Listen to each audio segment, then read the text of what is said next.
Eu estava acompanhando essa parte do debate sobre o Glauber e eu me sinto, viu, Léo, no dever, em primeiro lugar, de me solidarizar amplamente, profundamente com o Glauber. Eu vivi essa experiência no Congresso de assédio feita pelo Pânico e pelo CQC, antes de existir o MPL. O MPL veio depois.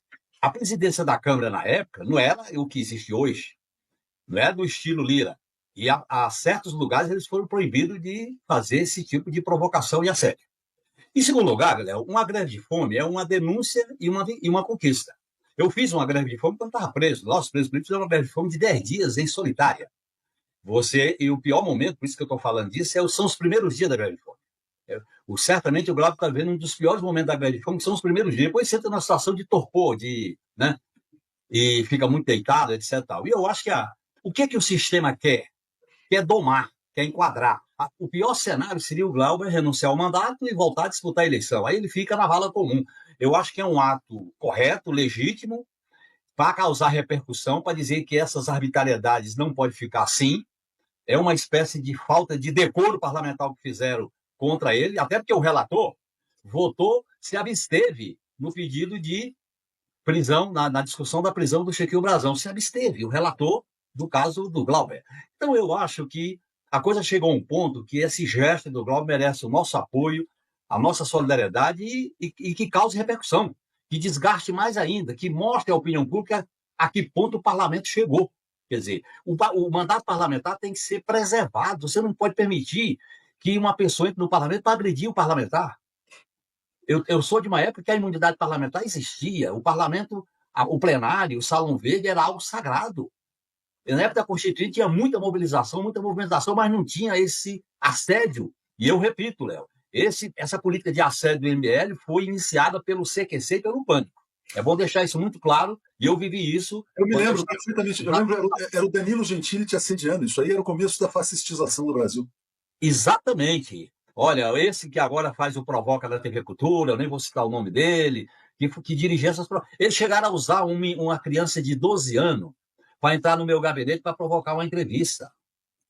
Que esse pessoal não tem limite. Agora, quando a Câmara é conivente com isso, a direção da Câmara, quer dizer, eu acho que essa atitude do Glauber é uma atitude legítima, correta, dura, e eu repito, a greve de fome é algo que você coloca a vida em risco, e você vê que a vida está em risco, e principalmente nos primeiros dias, viu, Léo?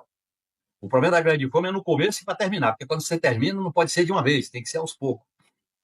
Mas é um ato de resistência máxima que ele está praticando e merece o nosso apoio. Nós estamos vivendo uma era em que se normaliza a barbárie, se legitima a barbárie. Vários exemplos. Esse negócio do Glauber é um exemplo disso. Não tenta dizer que é um problema pessoal, tenta misturar com o Chiquinho Brazão. Veja o que acontece com os palestinos na faixa de Gaza. Veja o que o Trump está fazendo nos Estados Unidos, nas universidades. Veja o que a extrema-direita fascista no Brasil quer fazer com a anistia antecipada. Eles estão fazendo, nessa lei da anistia, uma espécie de antecipação de um crime que ainda nem foi julgado. Então, eu acho que nós vivemos uma época em que a barbárie está se normalizando e nós temos que não aceitar a normalização da barbárie, não aceitar a legitimação desse tipo de barbárie. E a grande mídia, a mídia comercial, ela é especialista.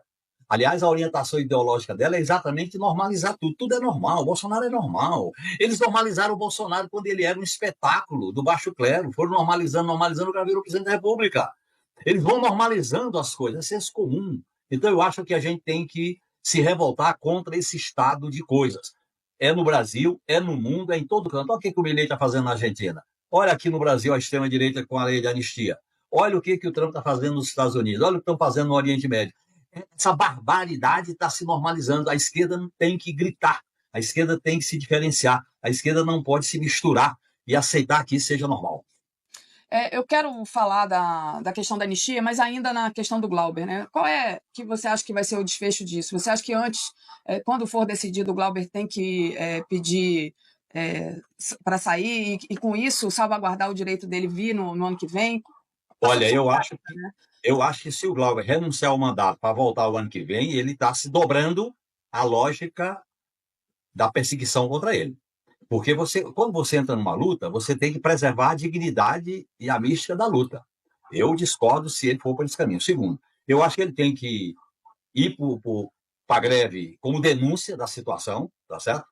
E como instrumento de pressão, eu acho que tem que haver manifestações em torno da solidariedade ao Glauber, onde, por exemplo, eu participei de um ato no Largo São Francisco, no 11 de agosto, na Faculdade de Direito, para lançar a campanha por um plebiscito, que envolve a questão da jornada, a questão da taxação dos super ricos e a questão da isenção. E o tema Glauber foi muito bem colocado lá. Então, eu acho que nós temos que... É uma bandeira que tem que ser colocada, a solidariedade militante, porque o que está acontecendo com o Glauber não é uma questão individual. O que eles querem legitimar no parlamento é um modelo de perseguição.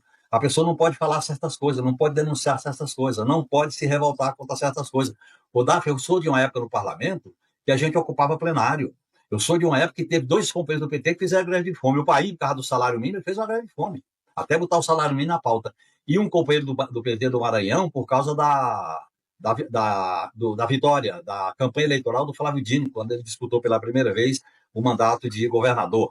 Então, o parlamento já foi ocupado, o parlamento já foi democraticamente pressionado. O que eles estão querendo é que o parlamento vire uma casa apenas controlada pela normalização da direita.